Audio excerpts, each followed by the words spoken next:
So thank you very much. We'll be speaking this afternoon about the new rise of the nuclear industry. So why are we choosing this topic for PE firms? Indeed, nuclear power is generally seen as a playing field of state or parastatal institutions. Nevertheless, it is all this is in the process of changing profoundly. Private financing, and in particular that of PE funds, will constitute a real lever in the upcoming years for the development of new nuclear solutions, similarly to what we can already see or what can already be observed in the new space industry. So for this panel on the opportunity to reinvest in the nuclear power, I have the pleasure of being accompanied by two people that are well aware of that type of issue. So Benoît Desforges, partner at France Nucléaire Fund, and Giuseppe Sangiovanni, a managing partner at Hexagon Audacia. So first of all, I remind you all of the market dynamics at work today, which are favorable to the nuclear industry, and then I'll give a brief overview of the various solutions that has been developed over the last few years. Foremost among we have the small modular reactors and advanced modular reactors. Then we'll continue with a series of questions to Benoît and Giuseppe to get their vision as investors before giving you the opportunity to maybe ask a few questions that may arise from the discussion we have here today. So where do we stand today with the nuclear power? So I would like to outline the fact that in 2020, nuclear power made up about 10% of the global electricity generation. So it's one of the most important leading source of clean electricity, and that still exceeds by far the total contribution of wind and solar, despite the massive growth that we've seen over the last few years in these renewable sources. It's true to say that nuclear power has been put aside the last few decades, and you know all about the reason why, because of the high cost of new projects, long construction times. Here in France we have the Flamanville example, and an unfavorable wholesale electricity market and policy environment. However, it's also true to acknowledge that the investment has started to recover strongly, as evident by the number of investment plans that have been announced to support the nuclear industry. And for example, here in France, President Macron announced mid-21 investment plan of about 50 billion euros for the construction of 6 new nuclear reactors, large reactors, that may be extended to 8 more by 2050. We also have the initiative, France Nucléaire Fund initiatives, and also about 1 billion euros that will part of the France 2030 investment plan that may be dedicated to innovative reactors, and again, where we could find small modular reactors. So the nuclear comeback, and we can call it this way, is driven by 4 main drivers. The first is the most obvious, the number of countries that have adopted a transition plan toward net zero emission that has been increasing over the past few years. These pledges are not yet underpinned by specific measures, as you know, but they are prompting decisions to go on for low emission technologies, and nuclear is part of it. As nuclear is a viable way to decarbonize supply and complement the role that would be given in the next decade to the renewables. So the second factor, I think we can move on to the first slide. Yeah. Yeah, exactly. So the second factor is the recent surge, and you have been aware also of it in the press. The recent surge in energy prices that put a strong focus on developing more diverse and domestically based supplies. And as examples, I would just mention you the two countries where we can that scaled back their nuclear power decommissioning. So it was Belgium and South Korea. Third, innovative strategy for recycling spent nuclear fuel are currently under development with several modular reactors, and the aim of such a strategy is to reduce the high-level waste that may be considered and located then afterwards in deep geological facilities. And it may well also support social acceptance of nuclear and unlock the support of private financing. So last driver is the policy landscape, and it has been just said a few words just before, and I'm referring here to the EU taxonomy that has been put in place last year, and that will massively redirect investment towards sustainable project. So maybe if we go on next slide to illustrate my point, I've here set up a slide where you will find the development of nuclear power capacity by decade in the net zero scenario. And as you can see, the picture is dramatically changing on the next 3 decades by 2050. We'll have basically a nuclear capacity will more or less double by 2050, with an net addition capacity, an annual addition of more than 30 gigawatts per year, which is higher than ever decade before. So there would be nuclear would be playing a significant role in the next decade. And it also will be developed at a competitive price, because when you look at, then moving on, maybe on slide number 4, making the simple comparison of the levelized cost of energy would lead you maybe on the long run to conclude that nuclear would not be that much competitive compared to renewables, that cost dynamics are really favorable and on the downstream trend. But the LCOE does not capture the system value of the different sources of energy. And when you add such kind of value to the LCOE, with the generally it is made with the adjusted LCOE, the conclusion is that the competitiveness of nuclear power is undeniable, provided that projects are delivered, and I make the link with the first words I said at the beginning, on time and on budget. So at the end of the day, we have those new projects that SMR, and I gave you some examples, such as the SMR, that are of smaller size, shorter project lead times, and seeding attributes that makes them an attractive option for private investors. And this is why there has been such a development. I think we can move on to the last slide. Such a development on a worldwide basis, because at the end, in the last 3 years, more than 70 projects has been developed, and more than 3.4 billion euros have been raised over just the year 2021,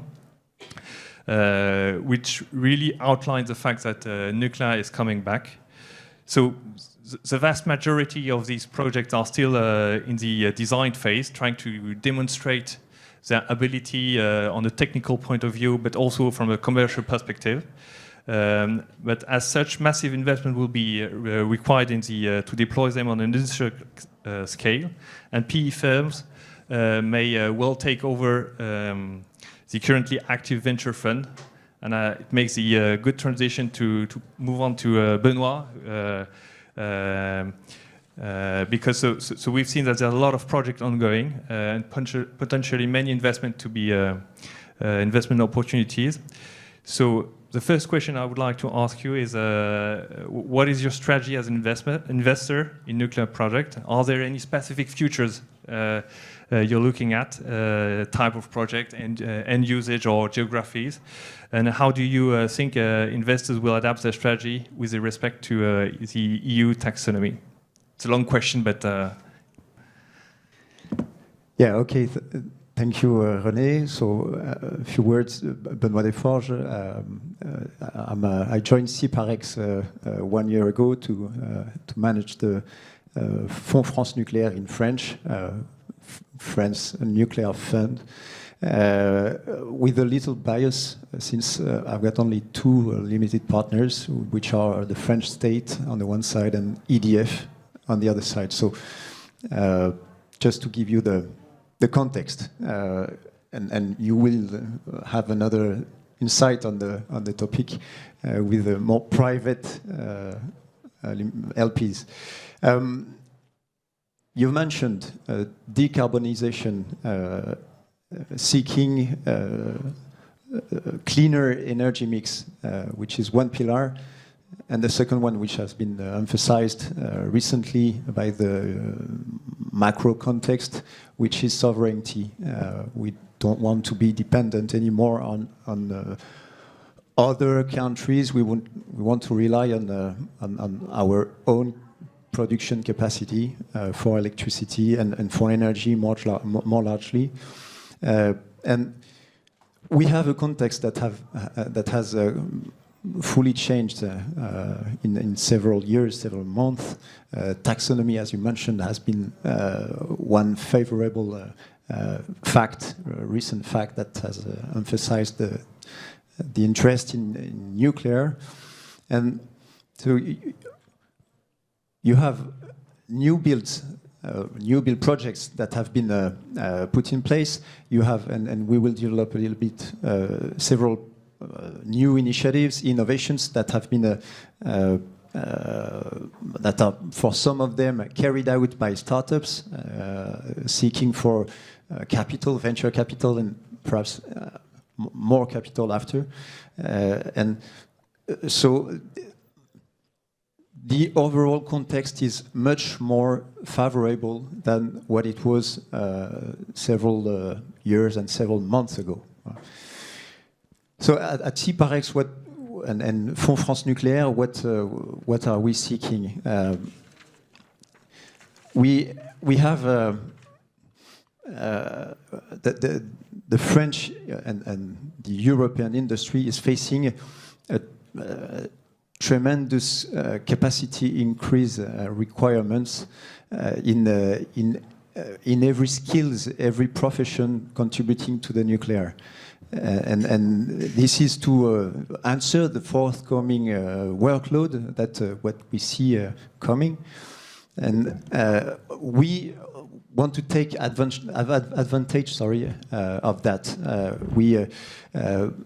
We have what we want to do is to invest in companies that are contributing to the French nuclear value chain, and take part and take advantage of the growth that is expected for the coming months, coming year. So I have a little bias. I see the coming workload for the next month or the next years, and the ambition is to provide the means to the SMEs, mid-cap companies, to be able to face that workload, and for the investor that we are to catch the opportunities that this new context gives us. So yeah, French. Well, to answer the geography, I mean, this is quite explicit in the name of the fund. We have a geographical bias. We look for French SMEs or mid-caps, or enterprises that are companies that are based in France. Giovanni? Giuseppe? What about you, Giovanni? Giuseppe. Thank you, Benoit.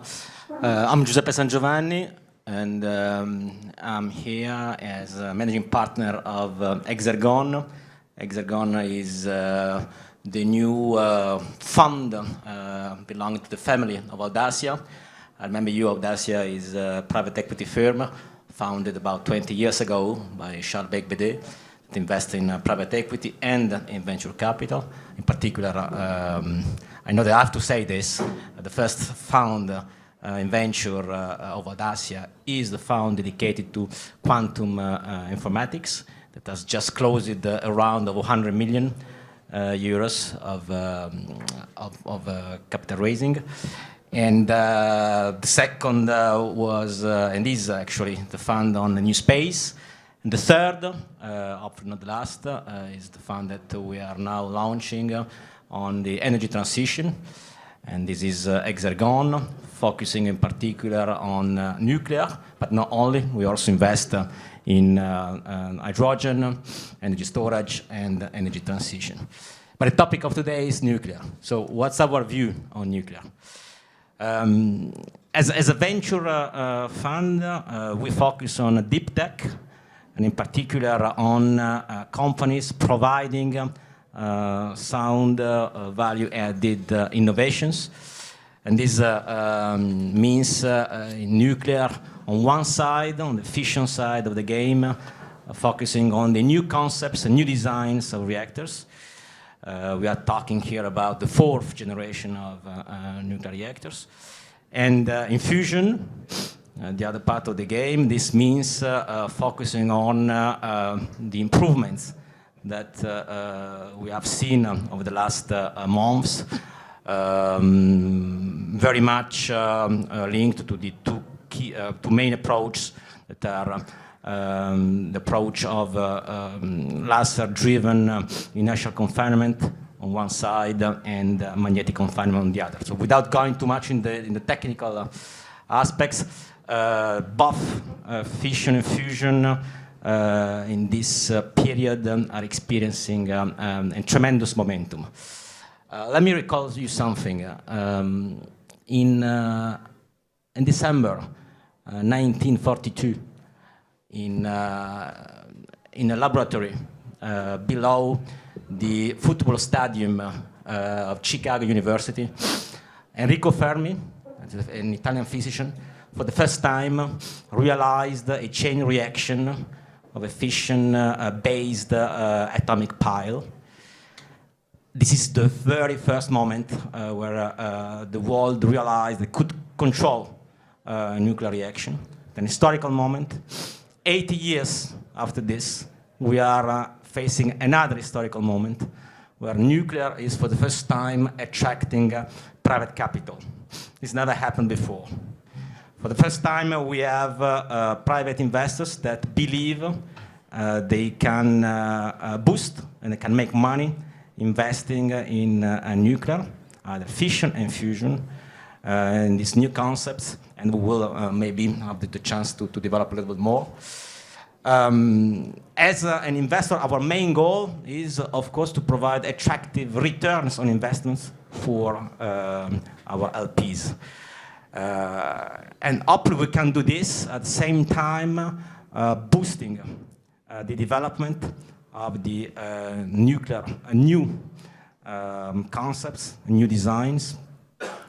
And we focus in Europe. We believe that Europe has the knowledge and the context that can make Europe one of the deep tech centers of the world, in particular as regards technology linked to the energy transition, and in particular nuclear. Let me give you just two figures. To date, in terms of private capital invested in nuclear, we have about $7 billion for projects based on fission, so new concepts of nuclear reactors, and about $5 billion for fusion. Of this capital, actually, a large side is still coming from US, and the rest from Europe. We are an ESG fund, Article 9, and this is linked actually also to what Benoit was saying before. Nuclear is, since a few months, part of the European taxonomy, and this regards in particular the new generation, the fourth generation, that maybe can contribute substantially to an acceleration of the energy transition. So what kind of specific opportunities do you foresee, and what are the challenges for this industry as investor for the next decade, I would say? Yeah. Well, the first challenge is time to market. Everyone is asking, wondering, is this the right moment, or we are too far away from the time to market? Well, indeed, it's proven that every time you accumulate large amounts of capital, you are able to speed up the development of any technology. And this is what's happening in nuclear in particular. I was mentioning 1942. Let's talk about 2022, December, exactly 8 years afterwards. In California, they realized for the first time a fusion reaction with a positive gain of 1.5. It means they got out more energy than they put into the reaction. That was the first time that was reached this kind of result. So you see, fusion was expected to be a potential technology that could give some results not before 2050. We are speeding up on that side. And as I say, 5 billion were invested in fusion. In fission, we think we could go even faster. And there are new concepts of reactors that have the elements, they gather actually, the key elements that could actually make this to happen. Yeah, and what we also see is that this new market, SMRs in particular, are state-supported in France, in the UK, in the US, the Department of Energy, the Department of Defense. They promote, they finance the development of these new concepts, and they do this financing directly the concepts, but also making the overall environment evolve to accept those new concepts, especially in the licensing process, which is a big issue for when you make a new concept. You have to get it licensed, and for these new concepts, there is no basis on which they should be licensed. And in Europe, in the US, in Canada, they make a tremendous work in order to accelerate and simplify all the licensing aspects, which is I mean, one of the key topics for the development of that kind of projects.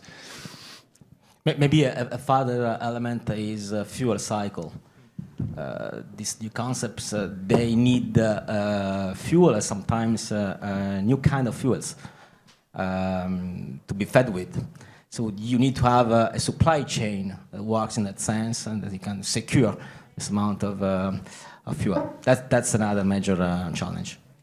And what's your opinion maybe on the economy of that's small modular reactors? Because at the end, well, these big, large projects are capitalizing to the economies of scale of these projects.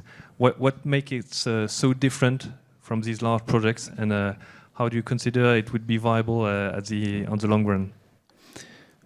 It's not the same market. I mean, the SMRs are like between several tens or several hundred of megawatts, and largely less than the large projects. you can put an SMR anywhere in the world. You cannot put a large power plant, a large nuclear power plant anywhere in the world. The grid is not able to accept it. But if you just have some tens of megawatts, you can put it on the grid, even in countries that are not that don't have the infrastructure for it. And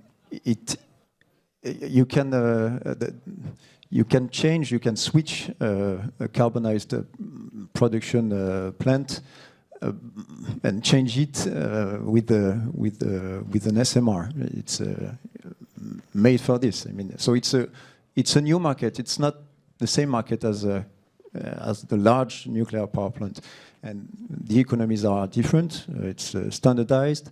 It's a series effect. You make the same object in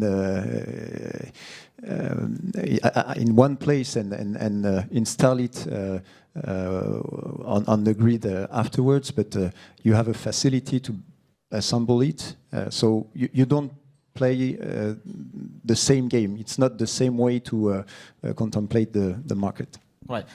If I may add something, the SMR, which stands for Small Modular Reactors, and AMR stands for Advanced Modular Reactor, refers more to the fourth generation. This new generation is addressing key issues in nuclear that are waste production. These new reactors, they produce less waste, and in particular, they also use the waste produced by the other reactors. We are talking about the most dangerous waste, is the actinides. Then they are intrinsically safer. It's a question of concept, but also a question of dimensions. If you have a problem, if you had a problem, well, try managing a reactor that makes some 10 meters large and more or less the same long and 8 high, is something that can be done. You could even put this in a pool and wait for 1 week in order to organize how to move on.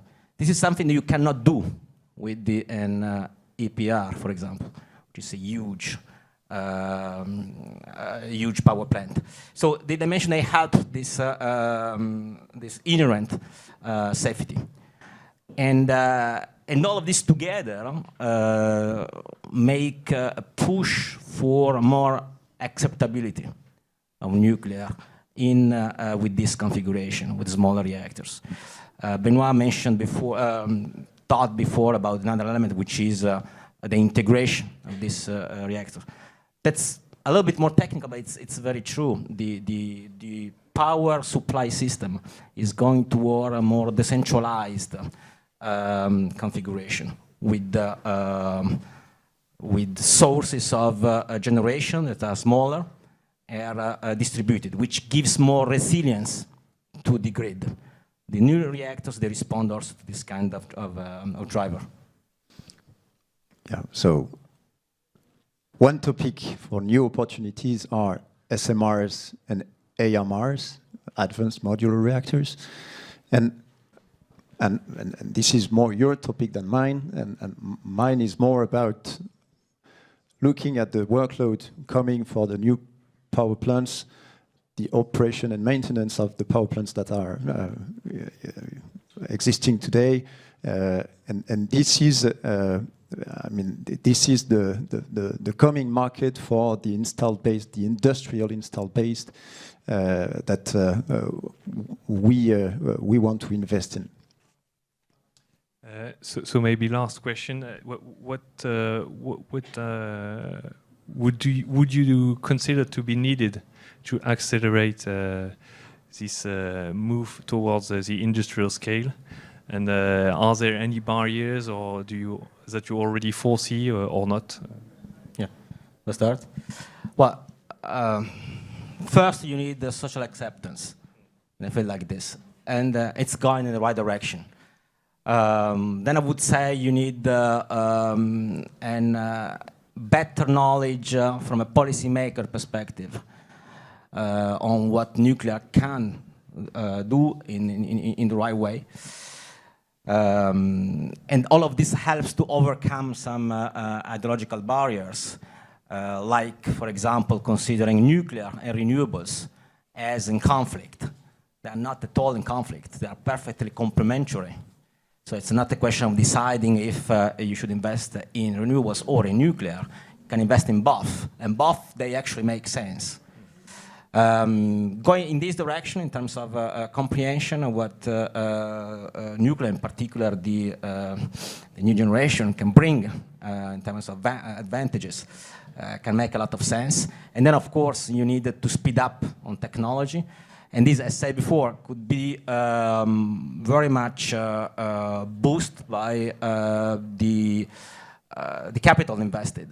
I remember you that every time you forecast a roadmap, you start from historical considerations, but once more capital is invested, the trajectory can speed up dramatically. And we have many examples of this in the recent years. I think you have an Italian example that just raised more than 400 million over the last 2 years or 1 year, 18 months? On the last 1 year and a half, yeah, nuclear. Yeah, thanks for suggesting to mention this. It's a good example of how a new concept of reactor belonging to this new generation can attract investors, and how some kind of investors can be faster in grasping the potential of these technologies than those who invested in nuclear. But in France, you have some very good and very promising nuclear startups that can, following the same example, even doing better than nuclear. And all those are benefiting from what the French state put in place with the France 2030, which is the investment plan in France, financing and promote those kind of new projects. You've got NAREA, GME, nuclear is one of them, Transmutex. You've got in the USA, it's quite the same, and they have a little bit of advanced NuScale, TerraPower, you know, probably some of them. And just to add one thing, I think that what I mentioned before, the licensing is a key element, and what we see on that specific market is that the philosophy is evolving. I mean, really, the states are switching to something that is simpler and that is adapted to that kind of new projects. And we are not at the end of the path, but it's a real change compared to what is existing today. I don't know if some of you have a few questions.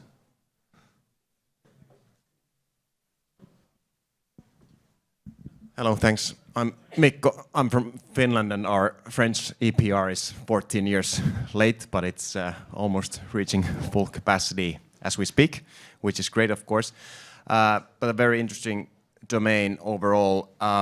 First of all, SMR versus AMR. It feels like the AMR is resolving some of the challenges and problems related to SMR. So why bother with SMRs at this stage anymore? You're right. AMRs are solving some issues that we have with the third generation, what we call the third generation, and you will complete. But it's more prospective. There are proof of concepts that have to be realized before getting into industrial phases.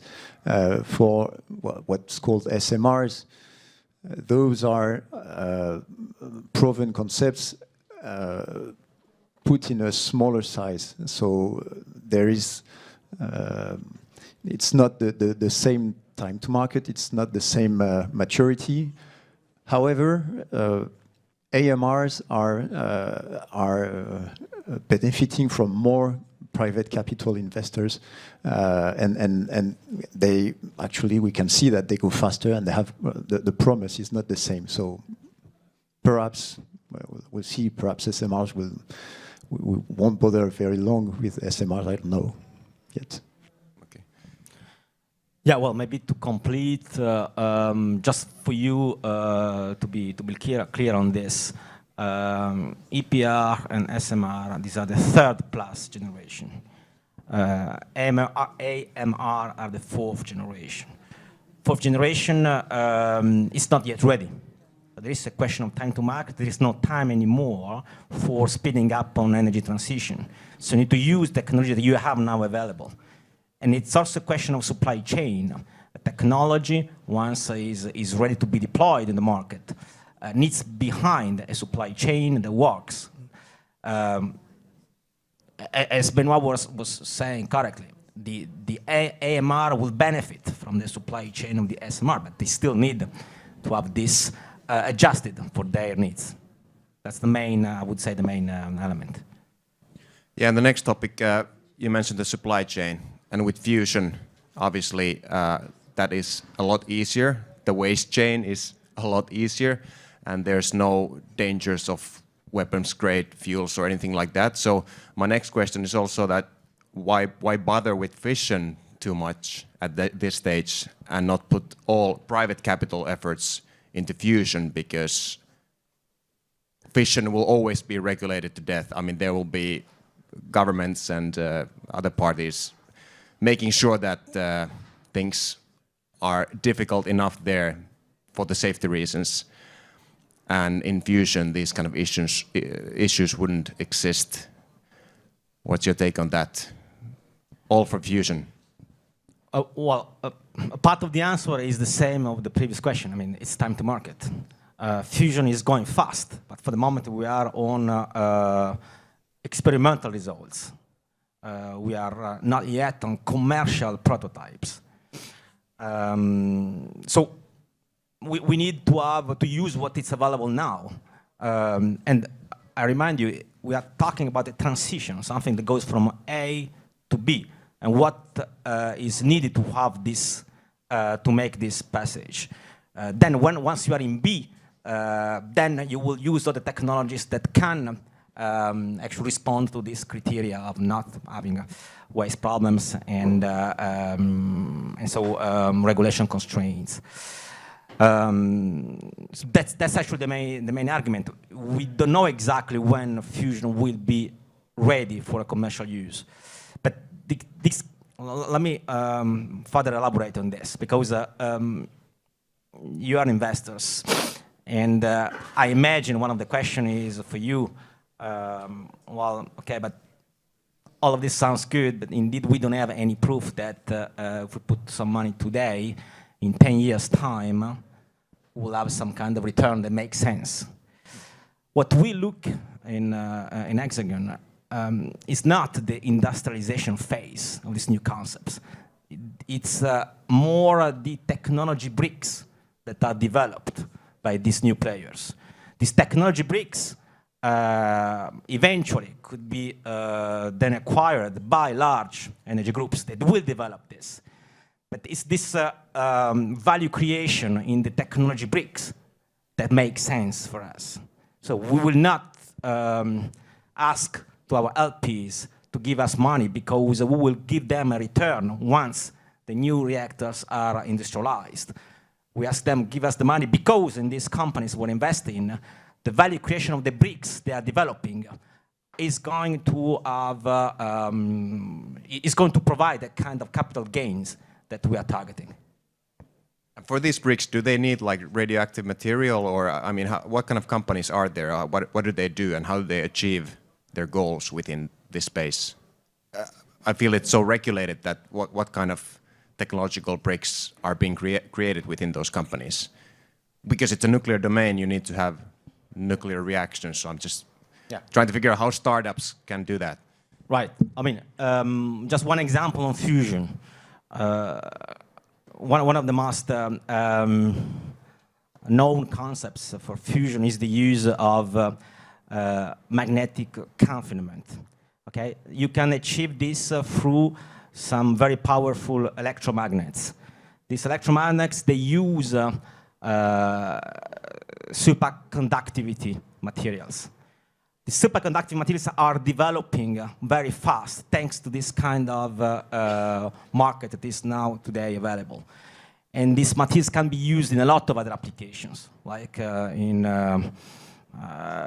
the distribution of electricity in urban sites. So this is a technology break.